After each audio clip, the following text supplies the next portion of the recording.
अस्सलाम वालेकुम नाज़रीन, मैं हूं आपकी मेज़बान राबिया सदीकी और आप देख रहे हैं सुबह टीवी। मैं मंडी में मौजूद हूं और मंडी के अंदर छोटी छोटी मासूम नन्ही नन्ही बच्चियां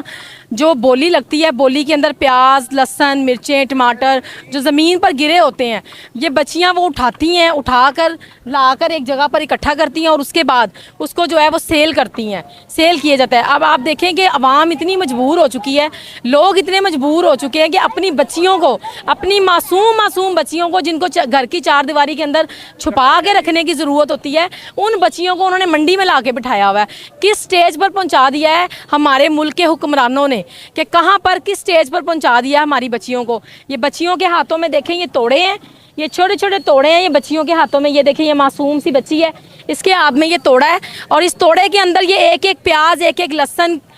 लहसन की जवें तक जो है वो इकट्ठी करती हैं ज़मीन से। ये मजबूरी का आलम है अवाम का, कि अवाम किस